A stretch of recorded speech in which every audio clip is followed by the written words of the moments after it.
It's 10 p.m., your laptop is open, and you're staring at a blank screen.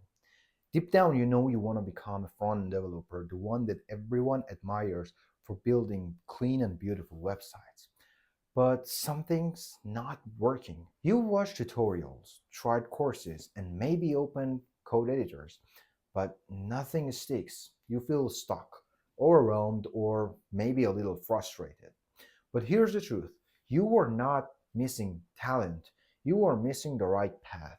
First, let's clear the confusion. There are three main paths in web development, and choosing the right one early will save you months of frustration. The first path is the designer warrior. You will control everything that user sees: fonts, colors, buttons, animations, layouts, etc. If it's visible, it's your playground. Imagine yourself as the Picasso of pixels. You will make sure that the website look and feels amazing. You will work on user experience, aka UX. By the way, if you want to learn about UX, click the link up here or here, I don't know, somewhere up here. You will make sure that the website is responsive, works well on phones, tablets, and even desktops. Imagine a startup wants a new landing page to sell their new app.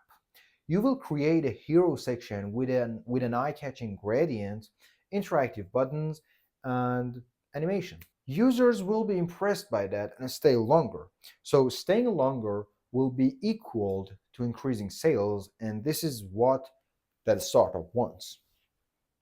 So here's a mini task for you. I want you to open your favorite website and pick a button or form. Ask yourself, if I were to create this button or form or module or whatever, how could I make it more interactive or visually appealing?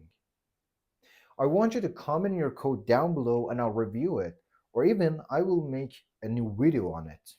The second path is the invisible wizard. You will work behind the curtain. Nobody sees you or what you've done, but everyone will rely on you every second. You will manage servers, databases, and APIs. You will ensure that the website works correctly with every user request. And also, you will fix bugs that could crash the website. Imagine a blog with hundreds of articles.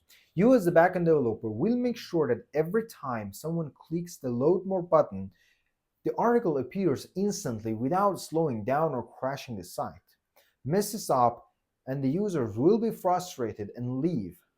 But you're actually like Gandalf. You shouldn't crash the site. The third path, the Batman. You will do both front end and back end. You will have the cape and all the gadgets. You will make beautiful interfaces and make them functional.